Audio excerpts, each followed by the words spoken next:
Iran जंग seize fire का challenge Pakistan ने कैसे पूरा किया और अब इस्लामाबाद एकॉर्ड कब तक साइन हो सकता है, इस हवाले से गुफ्तगू करने के लिए हमारे साथ मौजूद हैं वज़ीर आज़म के कोऑर्डिनेटर बराए खैबर पख्तूनख्वा इख्तियार वली साहब। बहुत शुक्रिया प्रोग्राम में अपना कीमती वक्त देने के लिए। सर, ये क्या हो गया, ये चमत्कार किस तरह से हो गया कि ट्रंप साहब भी ऑलमोस्ट हमला करने वाले थे, ईरान अपनी ज़िद पे अड़ा हुआ था कि हम भी मुज़ाकरात नहीं करेंगे, शहबाज शरीफ साहब ने ये कैसे सारी बाजी पलट दी? बिस्मिल्लाहिर्रहमानिर्रहीम। बहुत शुक्रिया सुज़ैन जहान। मैं इनफैक्ट अगर आपको याद हो, मैंने आपके शो में ही कहा था कि वज़ीर आज़म शहबाज शरीफ को अल्लाह ने बड़ी कुछ चमत्कारी किस्म की सलाहियतें दे रखी हैं और वो ही कैन डू मैजिक, और उन्होंने प्रूफ कर दिया कि वो एक अच्छे लीडर के साथ, एक अच्छे एडमिनिस्ट्रेटर के साथ, एक अच्छे प्लानर के साथ साथ वो एक अच्छे डिप्लोमेट भी है। एंड वो अपनी जादुई सलाहियतों का मुजाहरा जो है वो कर रहे हैं। इस वक्त वो सिर्फ पाकिस्तान या मुस्लिम उम्मा नहीं, वो दुनिया की सफारती उफ़क़ पर इस वक्त एक चमकता सितारा है और इसमें कोई शक नहीं है कि ये कलेक्टिव टीम वर्क है। वज़ीर आज़म शहबाज शरीफ और हमारे फील्ड मार्शल, अगर हम जिक्र ना करें तो दिस इज़ ये गलती होगी और नाइंसाफ़ी होगी। वो भी कई रातों से नहीं सोए और वज़ीर आज़म को भी हमने जागते हुए देखा है, और फिर इसहाक डार साहब की भी इसमें बहुत बड़ी इनपुट्स है। सो आज आपको विक्ट्री स्टैंड पर ये तीनों लोग नज़र आ रहे हैं कि ये खड़े हैं और दुनिया तालियां बजा रही हैं। हमारे अपने मुल्क के लोग मजाक उड़ाते थे कि ये खाक किसी का ये कर सकते हैं जंगबंदी, लेकिन हो गया एक ट्वीट रात की और उससे जंगबंदी भी होती है, स्टॉक मार्केट्स में जान भी पैदा होती है, अब नए हुर्मुज़ भी खोल देते हैं और खाम तेल की मार्केट भी नीचे। दैट मींस कि ग्राउंड वर्क तो हो रहा था ना, बैक एंड पे काम तो हो रहा था, ये अचानक से नहीं हुआ। टायरलेसली वर्किंग हो रही थी। ये जो मैं ये आपको बताऊं कि बैक वक्त एक तरफ हम लड़ रहे होते हैं पेट्रोलियम प्राइसेस के साथ, एक तरफ ट्रेडर यूनियन के साथ बात कर रहे होते हैं, इस तरफ पॉलिटिकल पार्टीज के साथ बात कर रहे होते हैं, लोकल डोमेस्टिक प्रॉब्लम्स में भी, दूसरी तरफ हमारी इंटरनेशनल डिप्लोमेसी भी चल रही होती है। एट द सेम टाइम यही लीडरों का कमाल होता है कि एट द सेम टाइम वो कई महाजों पर लगे होते हैं, और जो लोग लीडर होते हैं ना सुज़ैन, उनके लिए कहना नहीं पड़ता कि ये तो दुनिया का उम्मत मुस्लिमा का बहुत बड़ा लीडर है।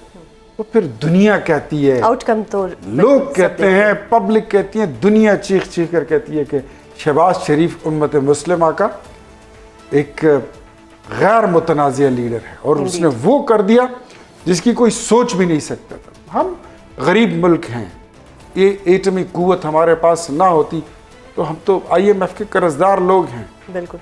और ऐसे हालात में इतनी बड़ी बड़ी कुव्वतों का इस जंग में चाइना क्या, अमेरिका क्या, रशिया क्या, सऊदीया क्या, कतर क्या, Israel, Netanyahu, Narendra Modi, India, सारी दुनिया इस जंग का हिस्सा है। बिल्कुल। और उसका लेकिन क्रेडिट तो पाकिस्तान का और उसका फैसला जो होता है उसका नाम देते हैं, उसकी जंगबंदी का नाम होता है Islamabad talks. Exactly. Rocks. Indeed. Sir चलिए अगला सवाल तो करूंगी, लेकिन एक जो हमारा पड़ोसी मुल्क है उस वक्त मातम है वहाँ पर, कैसे देख रहे हैं इस चीज़ को, कैसे इस हमारी सफारती कामयाबी को कैसे? मैं अपनी फतह को, पाकिस्तान की फतह को ज़्यादा मैं उनका जो शिकस्त है, वो जो रो रहे हैं इस वक्त, एक तो मगरमच्छ के आंसू होते हैं, एक खून के आंसू होते हैं। मैं नरेंद्र मोदी और नेतन के मैं खून के आंसू देख रहा हूँ कि वो रो रहे हैं और वो रोए जा रहे हैं। रोना उनका मुकद्दर है। बिल्कुल। ये एक ऑब्वियस लाइन है, नेतन्याहू और नरेंद्र मोदी, इंडिया और इजराइल, ये जंग शुरू कराने वालों में से है। बिल्कुल। और पाकिस्तान जंग बंद कराने वालों। So we are the peace promoters. Yes. अच्छा सर, जो वो टेररिस्ट हैं and we are anti terrorist power. Indeed, जो हमने पूरी दुनिया को दिखाया है। सर, जो ईरान था वो तो बिल्कुल एक स्टबर्न हुआ था कि हमने अपनाए हुर्मुज़ नहीं खोलने। पाकिस्तान के लिए कितना बड़ा चैलेंज था सीज़ फायर पे उनको आमादा करना? मुसलमान मुल्क हैं, मुंह मत्थे लगना भी जानते हैं। बिल्कुल। आंखों में नमी को भी पहचानते हैं, उसका एहसास भी रखते हैं। दूसरा, ईरान जो है तो वो आपकी जो काविशें हैं, जो कोशिशें हैं, जो मोहब्बत है, बावजूद इसके कि हमेशा ईरान आपके ख़िलाफ़ इस्तेमाल भी हुआ लेकिन उसके बावजूद आपने उसको इतना प्यार दिया, इतना रिगार्ड दिया, इतना रिस्पेक्ट दिया कि वो आपकी बात को टाल भी नहीं सकता। वरना आपने देखा कि उन्होंने किसी मुल्क में अमरीकी अड्डों को स्पेयर नहीं किया, बट कंपेयर करें फिर सऊदीया को, तो ये पाकिस्तान तब बीच में खड़ा हुआ। हालांकि पाकिस्तान ने सबके लिए कहा था कि आप ना करें, लेकिन हर बंदे की फिर अपनी प्रायोरिटीज़ होती हैं। Indeed, और फिर तरजीहात होती हैं कि यहाँ करना है, यहाँ नहीं करना। बिल्कुल। लेकिन हमारी बात, ईरान की पार्लियामेंट ने पाकिस्तान जिंदाबाद के नारे लगाए। सुबह शाम उनका वज़ीर आज़म मसूद पेज़ेश्कियान और खामनाई साहब, मुश्तबा खामनाई साहब, उससे पहले जो बड़े खामनाई साहब थे, वो सब पाकिस्तान के मशहूर थे। इंडीड। पाकिस्तान ने किया। वफाकी काबीना का इजलास हुआ, आप भी मौजूद थे। वज़ीर आज़म साहब ने कहा कि ये जो जंग के शोले हैं ये 2 हफ्ते के लिए बुझ के हैं, अल्लाह ने चाहा तो ये परमानेंटली भी बुझ जाएंगे। तो ये जो 10 अप्रैल को मुज़ाकरात होने वाले हैं, इसमें हम इस्लामाबाद एकॉर्ड साइन होता देख रहे हैं। देखें, मैं आपको एक बात बताऊं कि जो आर्जी जंगबंदी है ना, ये पेशखेमा है मुस्तकिल जंगबंदी। I am optimistic. कुव्वतें बड़ी हैं, दोनों के पास पैसा भी बहुत है, गुस्सा भी बहुत है, तनाव भी बहुत है, ताकत भी बहुत है, और दुश्मनी भी पुरानी है। तो इस दौरान में अभी तक की ये जो ये ब्रेक थ्रू है, ये बहुत बड़ी ब्रेक थ्रू है।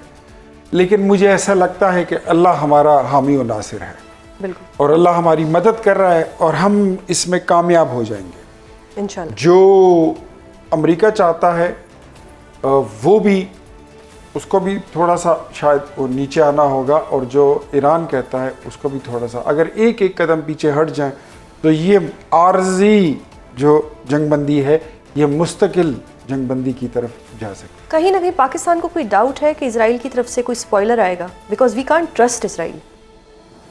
ये डाउट की क्या बात है? We are sure and we are waiting for कि वो स्पॉइलर कर सकते हैं, डाल सकते हैं, वो कभी भी कर सकते हैं। अभी भी ये जो दोबारा ये जो कहानी थोड़ी सी बढ़ गई थी, इसमें इजराइल की शरारत थी, इसमें नेतन्याहू की। तो अब इजराइल को कंट्रोल कौन करेगा, काबू कौन करेगा?